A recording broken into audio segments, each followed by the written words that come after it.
Good morning, friends. Happy Monday. Today is a good day. I'm looking forward to sharing some reflections. And I haven't done the calculation yet, but I think this week we're going on 3 weeks now of sharing these mornings together. I remember when this whole shift in our culture happened about mid-March. I think it was the 15th or 16th of March, and I felt the impulse to start to share this morning time, and invite a virtual circle of meditation and cultivating this space between the stimulus and the response that we've been exploring, this inner freedom. I remember it was about mid-March, and I committed through the end of March and possibly through April. And, based on the looks of how we're all moving through this, that we're going to be in this new practice for probably through the end of April. And so that's my commitment, is to stay live here at 7 a.m. Through April, for the sake of cultivating our inner freedom when our liberty is being changed and contracting. That as our outside liberty is contracting, I have this vision of us all expanding our internal freedom. It's certainly been the case for me these days. I'm very intentional about, very aware that as my liberty outside has been reduced, my inner freedom has expanded exponentially. And I hope that's the case for those of you that are coming and participating each morning and in this virtual circle. Whether you come every once in a while or you come every morning, my hope is that in some way your sense of internal freedom continues to expand. So I see Elizabeth is on. Good morning, Elizabeth. And Henriette and Kathy are on. Good morning. And Darlene. Good morning, Darlene. So we'll start with the four of us and see who else joins us as we move through this conversation on recovering a sense of strength and in the artist way. And there's some really key concepts here that the author starts to really unpack, and I think they're worth reflection. They're worth a conversation on, and they're worth meditating on to see how they might relate to how we're moving or not moving in our lives, and where as creative people, whether we're we see ourselves as creative people, or we see ourselves as declared artists, whatever our medium is, that there's a certain amount of strength that's required, and a certain type of strength that's required in order to live a creative life consistently. And so she talks about our creative life. There's a certain amount of strength that we need in order to endure the losses that we experience with our creativity. And she talks about, as we step into our creativity, that we put ourselves out there, we risk ourselves. We put out a creative idea, we bring it into a certain level of maturity, and eventually we bring it out and the world sees it, and we have to sometimes have the strength for criticism and rejection of whatever creative idea or business or poem or painting that we bring forward. We have to endure criticism or indifference to what we're excited about or what has been inspired in us to create. Sometimes they just, the world receives it really well, and for unforeseen circumstances, we're just not able to bring it into the world in a way that is sustainable.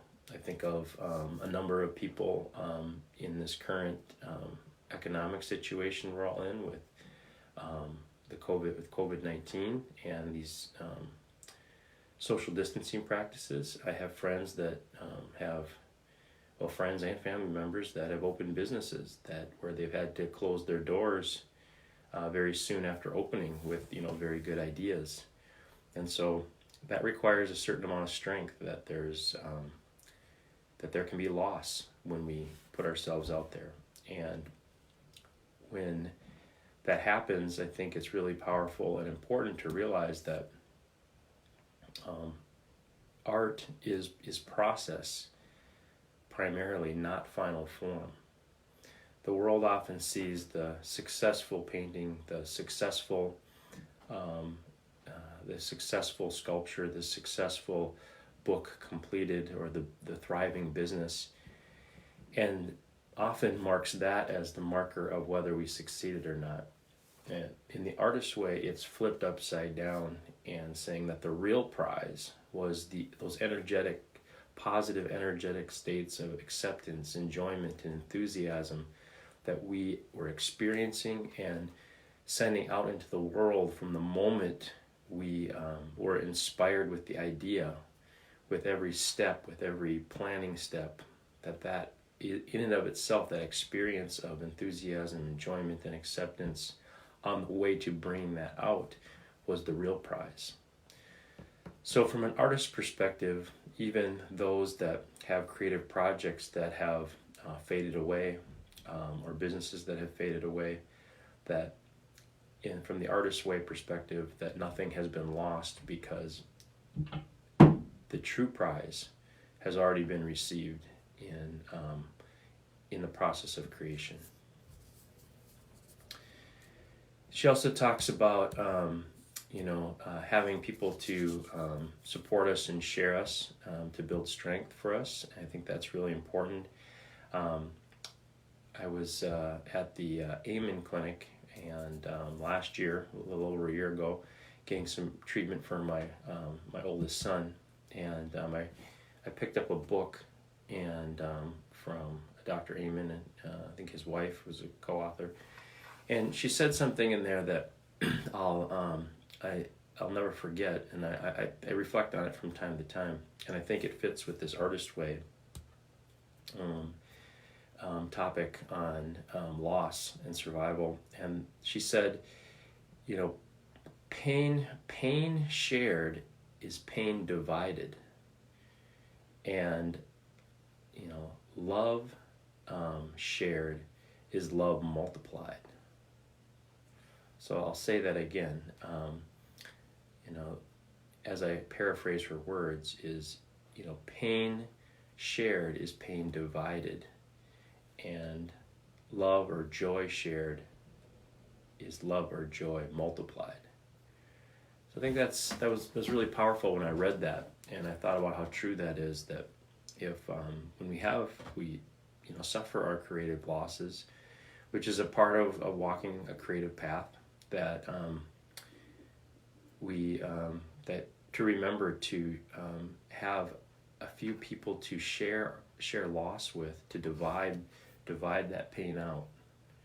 And on those successes, as some of those creative ideas start to fade, some of them may fade away and be losses, allowing them to fall to the ground, so to speak, decompose metaphorically, and become compost for the new ideas, the new projects that will emerge and be nourished by the previous losses. And so as those old ideas fade away, share that pain and divide that pain, and as the new ideas and the new inspirations emerge out of that loss, that to share that and multiply that joy, multiply that happiness. She also shared something that I guess before I started on this path of studying creativity in a more formal, intentional way. Never occurred to me, but when we have our creative, our creative brain children, our inspirations, whether again that's a business or a painting or I think often I read about entrepreneurs and they treat their businesses like their children. That's how they care for them and attend to them. And that makes sense from an artist's perspective. And other forms of art, people, creatives and artists will treat their creative projects like a child. Building safe boundaries for it, building it, nourishing it, developing it. Very similar to being a parent. When I think about it, being a parent myself, and also having nurtured creative ideas into the world, there is a strong parallel for sure. And something that the author said that still stays with me, that if our brain children are our creative successes, then our artistic losses are like our artistic miscarriages. And that where we started something and we lost it. And so there can be a time where we need to grieve those creative losses along with celebrating those successes that mature all the way to completion. So I think that's really really profound, insightful statement, and can be instructive and guiding for all of us that are on our own creative path these days. So I see that Hannah has joined us this morning. Good morning, Hannah. So that was those are my reflections on survival and loss, and I'd like to share a few things about the discussion on what's called the ivory tower, and just transitioning there with regard to strength, because she really talks about this distinction between the academic way and the artist's way, and they are different paths. One neither better than the other, but to have the strength to live a creative life and to bring your creativity in the world, it's really important to understand the differences between the academic way and the artist way. And this has really been true to my experience. So I share this, partly as sharing from the book, and I'm sharing from my direct experience as well. That these thoughts of hers, in my experience, are roadworthy. We can take them and trust them. She talks about the artist's way is more like a budding artist or a budding creative life is more like starts on the forest floor, and it looks a lot like thatch and thicket. It doesn't look really very polished. There's a lot of growth and then falling away, and composting, learning lessons, reflecting, and then the next growth comes, and it looks has a little bit more form and shape, and then that falls away, falls to the forest floor, decomposes, and then the next iteration grows up, and then that matures and falls away. And so there's this recycling effect that happens in creativity. And so often if someone is a budding artist or their budding creativity, if they expose it to the academic world too soon, it can be met with criticism and standards that are too harsh, and they're too soon for that budding creativity to be able to be strengthened by it. Instead, it can just get overwhelmed and wilt instead. And so we have to be really careful in those seedlings of our creativity when they're first starting to sprout up, that we need to tend to them and not expose them to criticism or academic scrutiny that's too soon or too harsh, and sometimes well-intentioned. And that's why we need generally artists needs a circle or a handful of people that can share their creative impulses and urges and ideas early on, that are going to be supported so that they aren't overwhelmed and just killed off with criticism that's just too soon and too harsh before it's really turned into something that can be strengthened by that. And so the academic way, as in I guess contrast to the artist way, is that the academic way has this preference for theorems and argument and critique as a way of refining things, and almost like before it's put out into the world, before it's nurtured, sometimes it's already polished, and it's refined through rational discourse, and so it's put out as a finished product, and it doesn't necessarily grow from the bottom up, from the forest floor, and nurtured in a more organic way.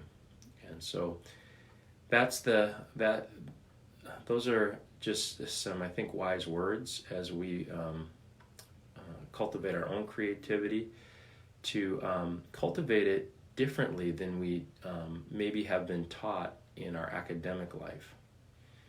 And that's where those mindsets that we explored early on of non-judgment, non-attachment, and non-resistance are very helpful in just allowing our creativity to flow out of us without allowing our own inner academic to critique it, judge it, and extinguish it before it has time to get a solid root and grow and become something that later, once it's strong, that sense of strength and efficacy and our efficacy, confidence is strong in our creativity, then sharing it with the world and exposing it to critique and external standards can actually strengthen it. Then we can actually be like, oh yeah, that's I never thought of that. That's a great critique that can really refine what I'm trying to bring into the world. But that's after our creativity and art has a strong root, and it's strengthened through stress, so to speak, stress and critique. So I think that's just really wise words. Again, to protect our creativity initially, to allow it to be like in the beginning, to be more like thicket and thatch on the forest floor, and keep letting it grow, fall away, decompose, and the next iteration grows out of that compost. That can be really helpful. I think of one of the quotes in this particular section of the strength chapter was Einstein's quote, a famous one: imagination is more important than knowledge. And that was a beautiful quote to have there, because we're talking about a man, an iconic man who was, in the highest levels in his field in the academic world. And he asserts, even in holding that position in the academic way, declares that imagination, creativity, is more important than knowledge. And so that's really powerful. And I think back to a book I read from Eckhart Tolle, and he talked about something similar, that often what's missing in the academic world is the ability not to think, the ability to free the mind and enter into that creative, imaginative space that is more along the lines of inspired images and symbols, and to be able to stop thinking. And sometimes that's the limitation, is we're thinking too much, and we can't allow what is fresh and what is new and what is creative to enter our mind, because we can't become still enough. And so I thought that was, when I first heard that made sense to me, that there's this balance of letting go of thought and creative imagination, and then coming back to, with those new inspirations, coming back to critique and academic rigor, and then back into letting go of that rigor and into imagination and stillness, and how they really play off of each other and inform each other. And that's been my experience. I've noticed that as I've been in this, I have a preference for scientific study and physiology and analytical rigor, so I have that part of me, and then this contemplative, meditative side for years now. And I have noticed how they really inform, that there are these ideas that emerge out of stillness that then can be that then add fresh possibility into analysis or ways of looking at things, or the academic rigor of studying something more objectively. And so that when I read Einstein's quote, that's also been my experience as well. So just think about that and what that is for you, and where are your creative longings and yearnings? What are they right now? And are you developing sufficient strength within? Are you keeping them in a safe container while they grow, and not exposing them too early to critique and scrutiny? And then also, on the other side, once they are strong enough, to not just stay in that safe space, to recognize, hey, now there's a time to bring them out into the world, and because they are strong enough to thrive and under critique and scrutiny and assessments of others. So knowing when it's time to do that as well. It's easy to just keep things in our creative greenhouse, and where everything is climate controlled with our creativity, and just enjoying it in those ideal settings, and never taking that metaphorical flower, our creative idea, and planting it out in the out of doors to allow it to change and grow in a more natural environment. And that natural environment can be putting it out into the world, and so there's an art to that timing, and part of that is that self-awareness to know what we're strong enough and ready to what we're ready to handle with regard to bringing our ideas out into the world and being seen. To be able to receive criticism, critique, and sometimes for some of us, it's not the criticism or the critique that is edgy for us. Some of it is, it's harder for us to handle the affirmation and people praising us, depending on how we are wired and how we've been shaped in our life. That was the interesting thing as I started studying coaching, somatic psychology over the years, is that it can be more provocative to be praised for some people, depending on their background, than to be criticized. Some people are like, oh yeah, criticism, good, I'm good with this, I know this. But then once you praise them, they just can't let that land. So sometimes bringing our creativity and art into the world is about building the capacity to handle the praise and the affirmation and the validation. So again, that's a self-awareness piece. You know, what's the bigger edge for you? So with that, I think this is a good transition. In the chapter on strength, she has this great exercise that I wanted to share live, and it's called an early patterning exercise. I think it fits well with this, this conversation I just opened up around patterning and shaping, around receiving positive or critical feedback. And she says here, although we seldom connect the dots, many of our present-day losses are connected to our earlier conditioning.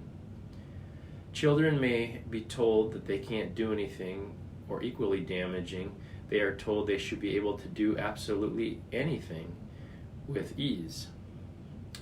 Either of these messages blocks the recipient. The following questions are aimed at helping you retrieve and decipher your own conditioning. Some of them may seem not to apply. Write down whatever they trigger in you. So I'll just read some of these. There's a list of 20. And again, we're looking for unfiltered first thought, best thought responses. So we're really getting into our subconscious, not what we think the right answer should be. We want to get into that. In other words, one way of saying we want the artist to answer, not the mature adult to answer. Sometimes they're very different answers. So the first question is, as a kid, my dad thought art was, that made me feel. Number 2, I remember a time when he, fill in the blank there. Number 3, I felt very blank and blank about that. I never forgot it. Number 4, as a kid, my mother taught me that my daydreaming was, you fill in the blank. Number 5, I remember she'd tell me to snap out of it by reminding me. Number 6, the person I remember who believed in me was. Number 7, I remember one time when. Number 8, I felt blank and blank about that, and I never forgot it. Number 9, the thing that ruined my chance to be an artist was. Number 10, the negative lesson I got from that, which wasn't logical, but I still believe, is that I can't, you fill in the blank, and be an artist. 11, when I was little, I learned that, and, you fill in the blank, were big sins that I particularly had to watch for? Number 12, I grew up thinking artists were blank people. You fill in the blank there. 13, the teacher who shipwrecked my confidence was...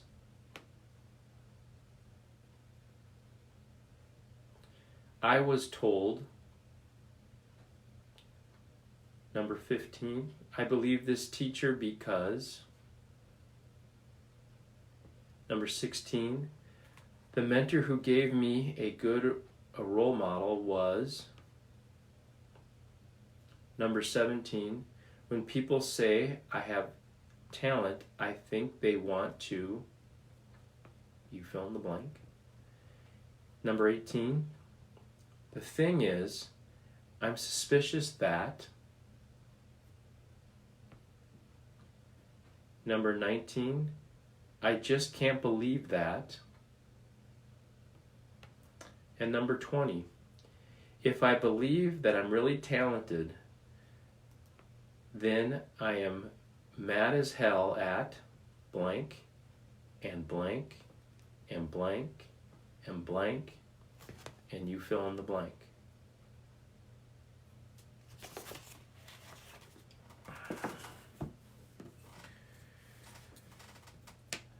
So some great question prompts there on just early conditioning around creativity.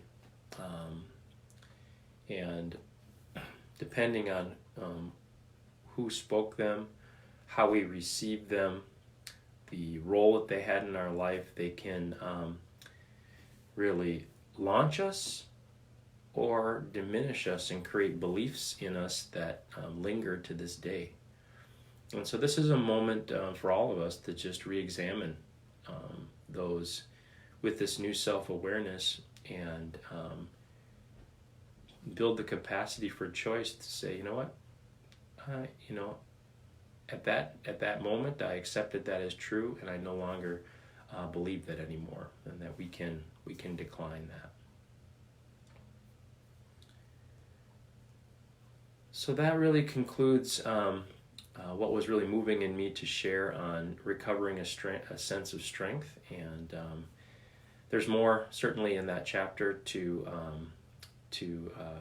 go through and to mine for nuggets, creative nuggets that can both unblock and bolster. So I encourage everybody to do that, and I hope this conversation on cultivating or recovering a sense of strength is already starting to inspire you and help you feel your ground. So let's begin by just bringing our attention to our bodies and cultivating our self-awareness as we prepare for our morning meditation. Let's bring attention to our eyes, relaxing your eyes, relaxing your jaw, chin, relaxing your neck, softening that area of voice, and bring your shoulders up and drop your shoulders down, and softening your chest, relaxing your diaphragm, relaxing your belly. You can do a little Shinkan meditation, which is a little vibration on the belly to relax these muscles. It can help with anxiety. Relaxing your hips, relaxing the pelvic bowl. And you can also practice that by contracting your pelvis, pulling it up and in, and then releasing. Pulling your pelvis up and in, and releasing, and then feeling. And what are we feeling for? We're feeling for sensation, temperature, movement, texture, our felt sense of shape, our felt sense of weight. And then feeling into your thighs, relaxing the tension in your thighs, relaxing your knees, your calves, shins, feet and toes. And just creating space there, internal space, and cultivating our self-awareness this morning. Become aware of your mood, just feeling into your mood. You know, right now I feel my mood to share is I feel curious. And then also go a little deeper into that unconscious and bring attention to the most dominant sensation that you're feeling right now in terms of temperature, movement, texture. And right now, if I feel into, my shape, I feel a little bit back right now. So I'm just noticing that. I'm noticing that and meeting that without judgment, attachment, or resistance. And I invite you to do the same. Notice your mood right now. Notice the most dominant sensation in your body, and meet it without judgment, without attachment, and without resistance.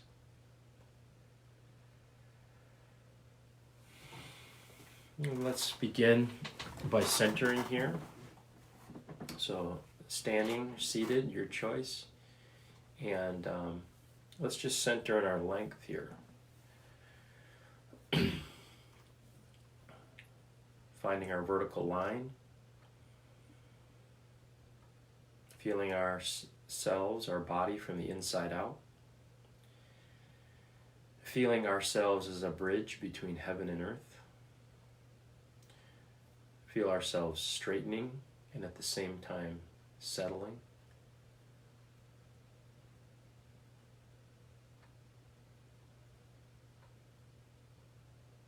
And take a deep breath in through the crown of your head with your imagination, your attention.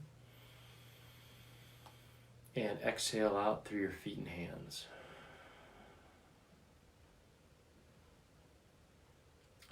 Taking a deep breath through our feet and hands. And exhale out through the crown of your head. Centered in length.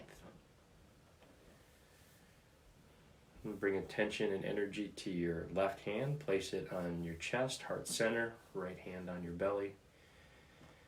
And start to bring attention to our width from left to right. You can even rock side to side.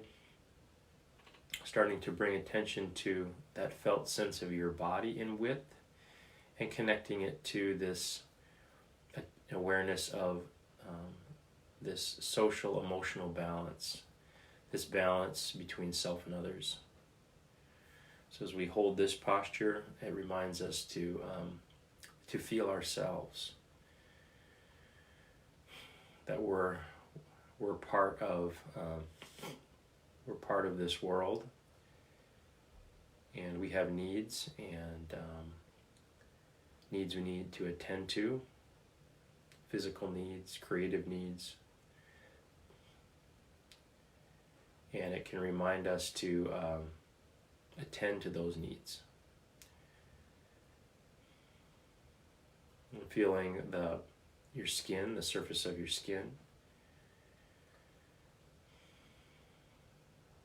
Our skin being our most fundamental boundary. We decide who comes in and who stays at a distance.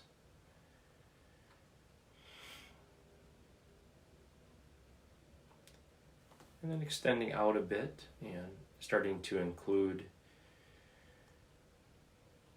more of the room, maybe somebody in the room, start to include them in your field of awareness. Maybe they're in the next room, start to extend to them. We're not only opening our body, but we're opening our imagination. We're practicing those words of Albert Einstein. Imagination is more important than knowledge. So we're imagining. And then extending out and including somebody that is a good friend or an ally of yours that isn't here with you, but you're imagining them standing next to you or in front of you or alongside of you. Opening in your width. And maybe again, like previous mornings, extending to somebody who is your opponent, an adversary, maybe an enemy. Feeling that you have a healthy boundary with them. In other words, they're at a safe distance. And at the same time, extending love and compassion to them as well.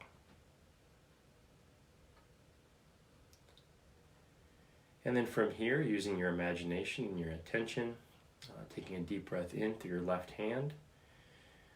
Pull that breath through the center of your body and exhale out your right. And taking a deep breath in through your right hand. Pull that breath through, exhale out your left hand. Starting to center in our width, that balance between taking care of self and taking care of others. And relaxing our arms down, feeling that center in length, feeling that center in width. And just feeling into that, just settling into that.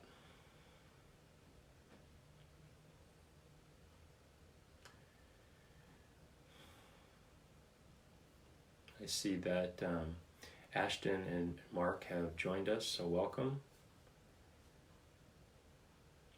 And then last, just centering here in our depth. So just leaning forward and leaning back. As we lean forward, use your imagination and your attention. Imagine the space in front of you as your future, where you're headed, visions and intentions you have for the day, the week, the month, the year.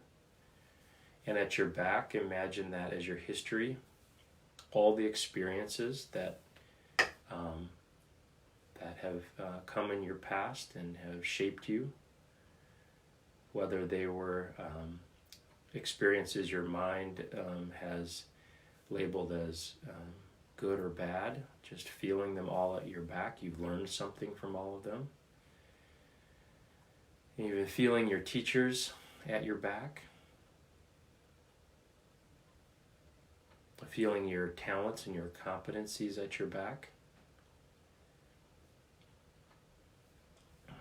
Feeling, even feeling your family or your lineage at your back. Your parents, your grandparents. You're part of something. As you imagine that, you can almost imagine like you can lean into that as a source of strength. We talked about recovering a sense of strength today with the artist's way. Like, imagine all those experiences, all those talents, your family at your back, your teachers at your back, your experience. Like, you can lean into it and you can draw strength from it. Gives you strength to move into the unknown, into the future. Then let's center ourselves here. So we're finding an even balance between the space in front of you and the space behind you. Finding that effortless.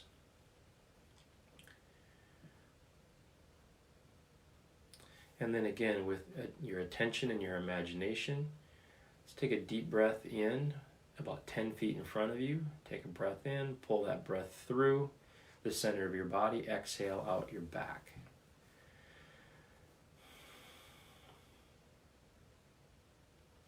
Take a deep breath in from your back, pull that breath through, and exhale out the space in front of you. Then use your imagination here. Take a breathe in your future, if you will, with your imagination. Pull that breath through your body and exhale out your back. And take a breath in, breathing in your history at your back. Pull that breath through, exhale out into your future.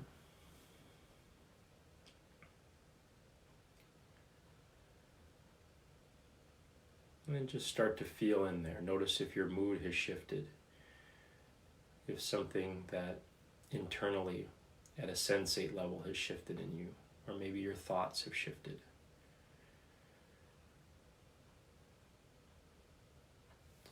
And bring attention and energy to your right hand. In other words, feel the temperature of your hand. My hand feels slightly cool. Feel the shape of it. Place it right below your navel. And as you feel your hand on your belly, allow that sensation to help you drop out of the thinking self and drop further into the feeling self. A place where we have intuition, emotion.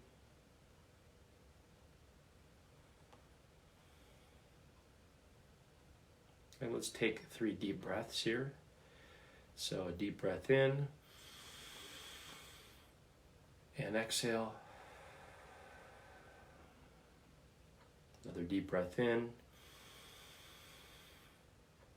and exhale. And last deep breath in, settling breath. And exhale. And then take a moment to feel. Noticing your mood, noticing the sensation that's most apparent to you right now. And from here, I just invite you to close your eyes and start to enter that meditative space, that contemplative space.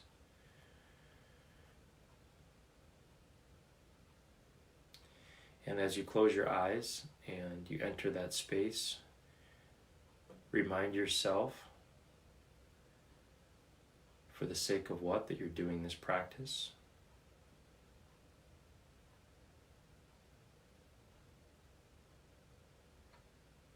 Connect this meditation to something you care about.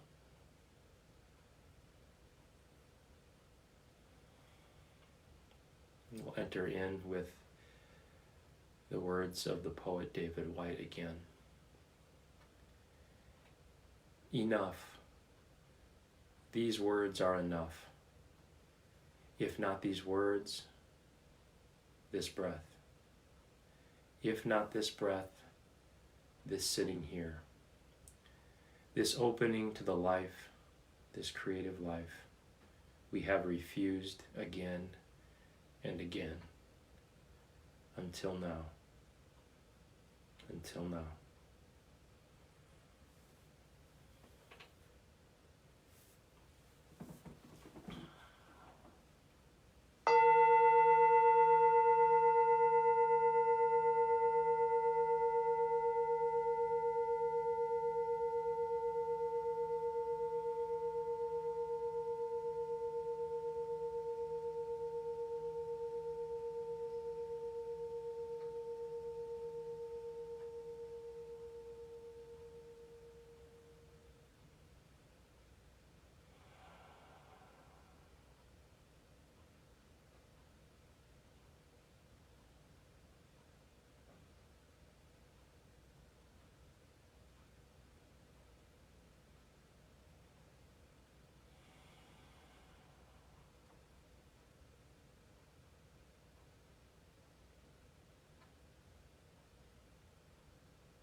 enough.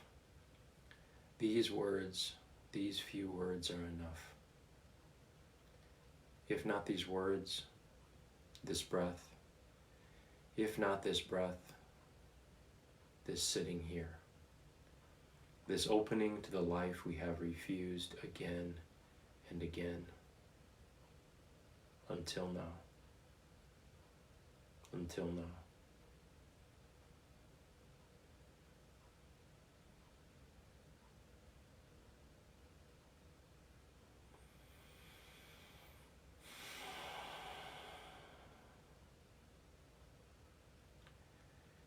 And as we close our meditation practice this morning, remind yourself again for the sake of what that you did the practice.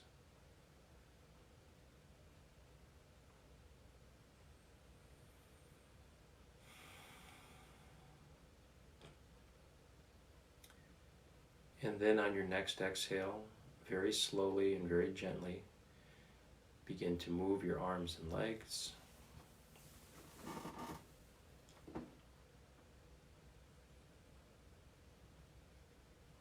And then very slowly and very gently, begin to open your eyes and let the outside world come back in again.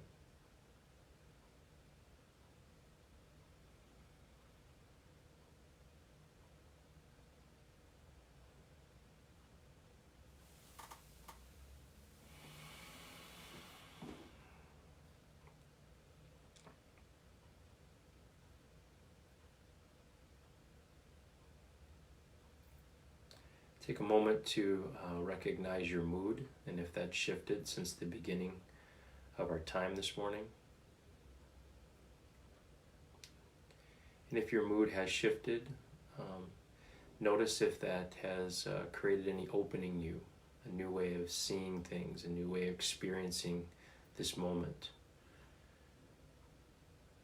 a new way to perceive or think.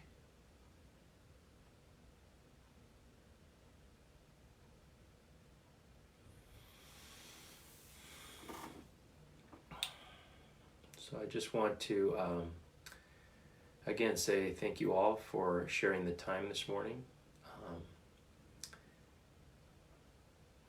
I see that Sheena and Slavko and Cindy and John are also on, so thank you for sharing the time as well. This time has certainly been a blessing to me and is every morning as I share reflections and I have the opportunity to sit with all of you and be in that contemplative space and cultivate this internal freedom. Again, this freedom that we have as human beings between the stimulus, what happens to us, and our response. And we have these wonderful capacities of self-awareness, creative imagination, independent will, and skillful action, and the development of our conscience so that the actions that we take align with our highest values. So tomorrow, 7 a.m., same time, and we'll be exploring the next chapter of the Artist's Way book, which is recovering a sense of compassion. And so looking forward to reflecting on that today and sharing some thoughts and reflections on that particular topic with creativity, and then being in our morning meditation and contemplative practice. So wishing you all a creative day, wishing you all a day of strength, and may we all take those creative impulses and protect them and develop them and nurture them into whatever it is that we're called to create in this world. So blessings to you on all your day, and we'll see you tomorrow morning. Bye for now.